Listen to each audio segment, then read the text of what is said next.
Hey guys, it's Zachary from HardwareZone, and in this video we're going to be talking about the Fitbit Charge 5 and why I think this is their least innovative flagship tracker and yet probably the best one yet. What?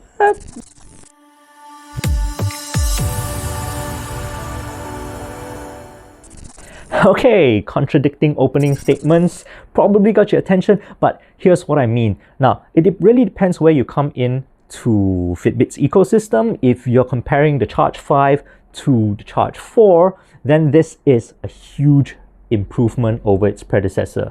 The Charge 4 by now has a very dated squarish design with a monochrome screen that is kind of hard to see under sunlight, whereas the Charge 5 is beautiful, it's sleek, it's modern, and it has a very bright color screen. On the other hand, the Charge 5 itself doesn't actually have anything new in it that Fitbit hasn't launched before. The Charge 5 is actually an amalgamation or a refinement, you might say, of the Fitbit Sense and the Fitbit Luxe. You can look at this in two ways. The Charge 5 is the larger version of the Fitbit Luxe with more sensors. The Charge 5 has ECG sensor, EDA sensor, built-in NFC and GPS support. But otherwise, everything is kind of the same. The Luxe basically was the intermediary product before the Charge 5, which allowed Fitbit to sort of update its tracker design from this to this. And although I got the full black version of the Charge 5, it actually comes in the same colorway as this. I think it's called Luna White and Gold. So the Charge 5 would really just look like the Fitbit Luxe. In fact, they're so similar that the clasp system for the bands are also the same. If you look from the back, let's turn this around. If you look from the back, everything is exactly the same. How the clasp works is the same.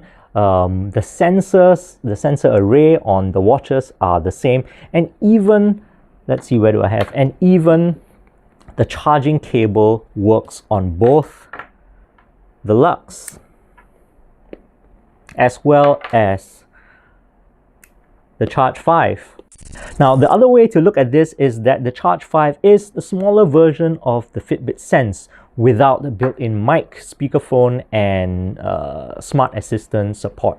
But everything else that the Sense had, all the advanced sensors such as ECG, EDA, which is electrodermal activity sensor, that's Fitbit's sort of more advanced and fancy version of stress testing.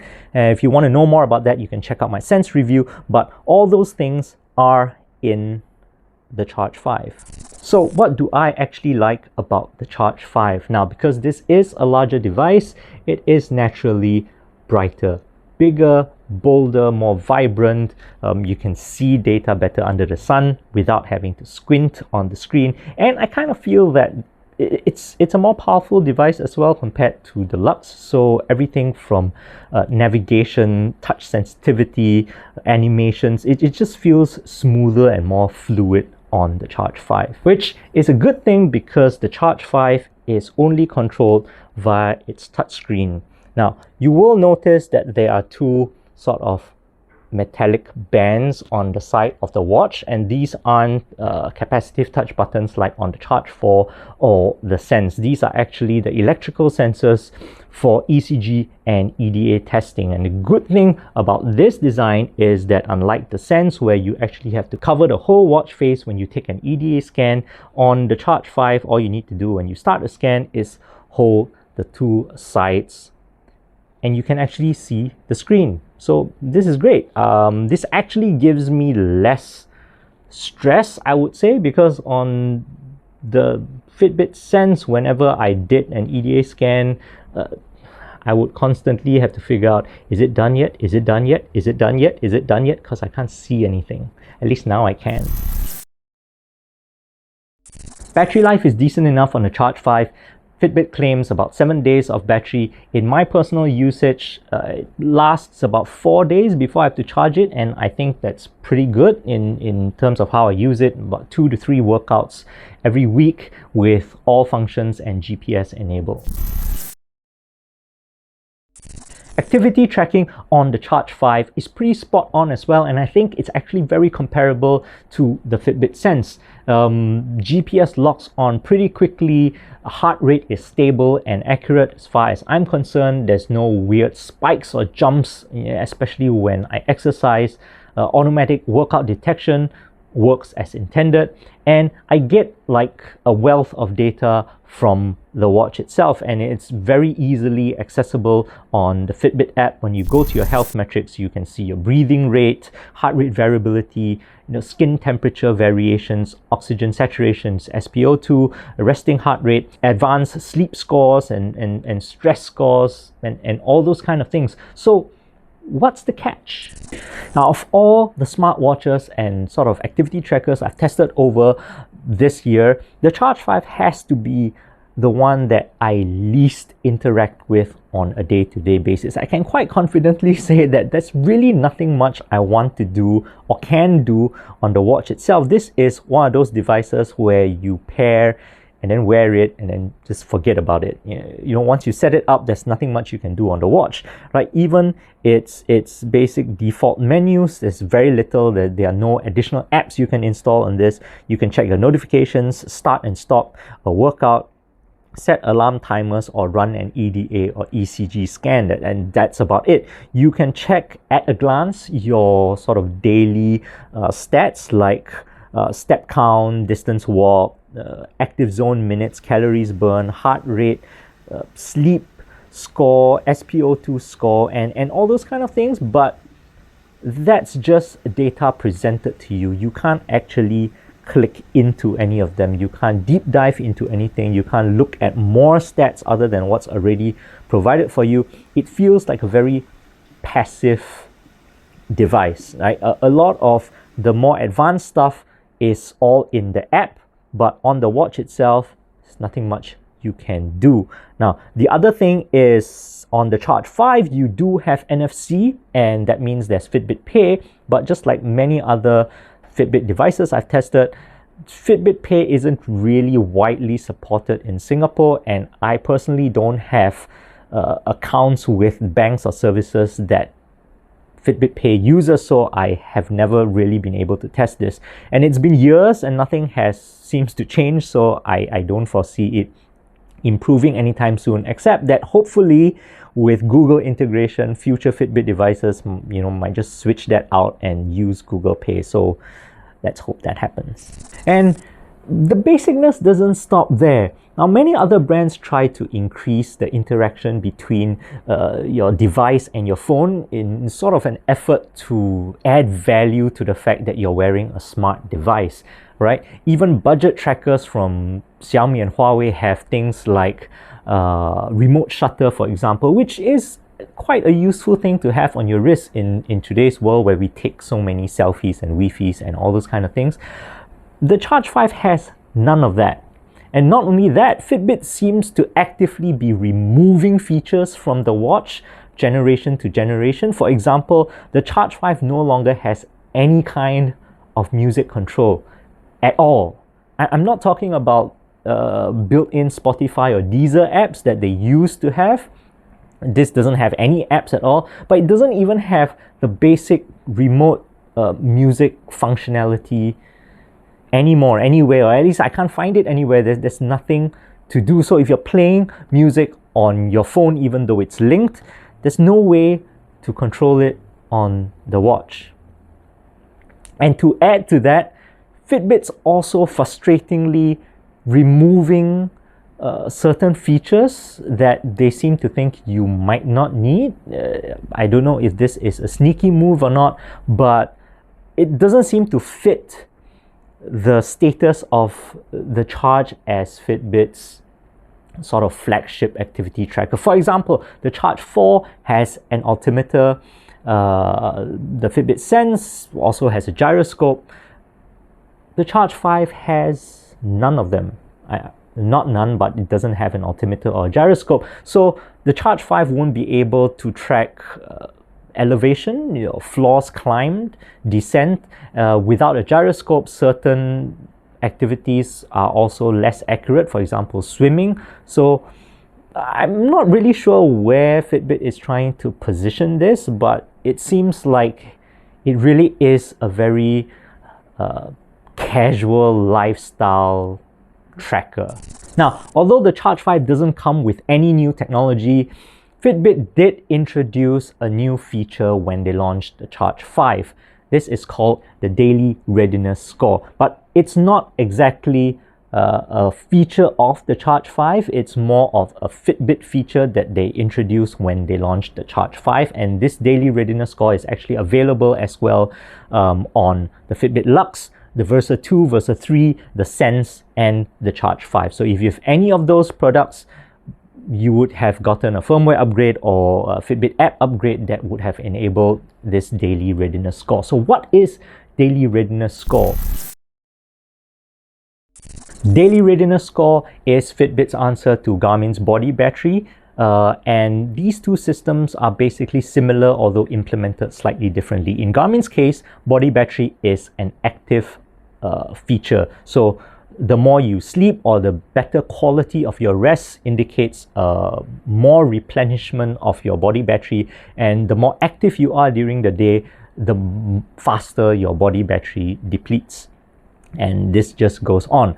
In Fitbit's case, the Daily Readiness Score is a single number that you get every day, and it's a sort of combination of your daily activities, your sleep score, and your stress, which is calculated via heart rate variability. And all these three numbers are sort of thrown into the algorithm, and you get a number back. And with this number, you are actually able to see certain sort of recommendations of what you can do based on how ready you are to take on the day's activity. I am a big fan of brands that try to make sense of all the data modern sensors do these days, and they really take a lot of things in the background.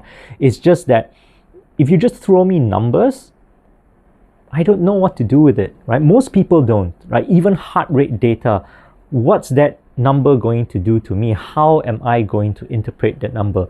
Heart rate variability, SpO2, VO2 max. It's great that devices have these functions, but it's better that the average person can actually act on some of these things. So things like Active Zone Minutes, for example, which is a gamification of the effort you put into your exercise, is a great system rather than just telling me what my heart rate is. And Daily Readiness Score, body battery, things like this are great. It takes certain bits of information here and there and tries to mush it together and make sense of it, and tells me what I can do or cannot do during the day.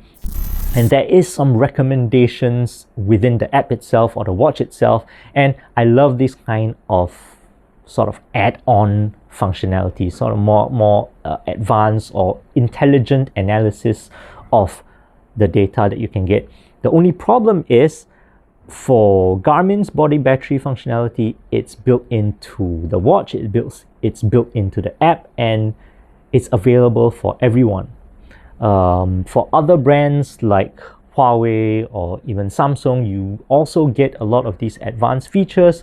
Video workouts in the Samsung Health app, that's also available for free. But for Fitbit's case, it's all locked behind Fitbit Premium paywall. Now, all Fitbit devices these days come with 6 months of Fitbit Premium, but after that, you would find that many of these functions are no longer available if you don't subscribe. So there is actually a running cost to owning a Fitbit product. And things like Daily Readiness Score is actually locked behind Fitbit Premium. There are quite a lot of things that are locked behind Fitbit Premium as well. Even advanced sleep analytics is behind Fitbit Premium. Video workouts are behind Fitbit Premium. And even though these are new features that Fitbit tries to promote, that says that, oh, you have this, it's great for you, you've got recommendations, all good, but if you don't subscribe to Fitbit Premium, you don't actually get it. And that's another $10 to $13 per month depending on the subscription that you're going for, on a device that is already considered expensive. Here's the bottom line. The Fitbit Charge 5 is a very basic sort of fitness tracker with very advanced health monitoring features. For 288 Singapore dollars, this is actually the cheapest on-risk ECG device that's approved for use in Singapore. Both the Samsung Galaxy Watch 4 and the Apple Watch Series 7 starts at a much higher price point. And even if you were to go for an older device, say a Watch Active 2 or an Apple Watch Series 4 or 5, you would still be looking at spending more than $300. And if you were going to spend $300 for an older device, you might as well splurge for a Fitbit Sense.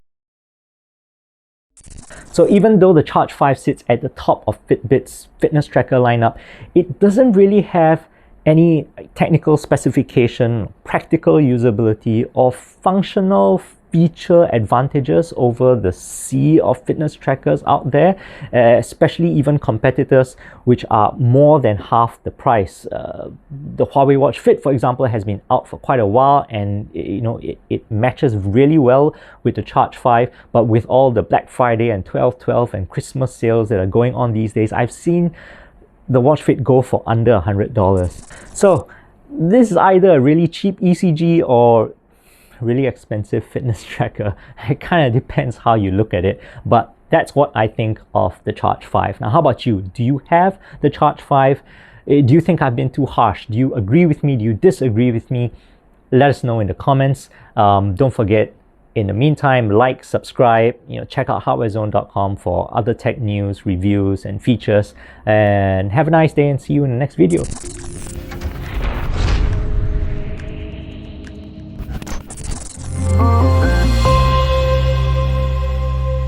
Hey guys, before you go, don't forget to check out HardwareZone.com, follow us on Facebook and Twitter, join in the conversation, like and subscribe to our YouTube if you want to see more of these videos. Do it!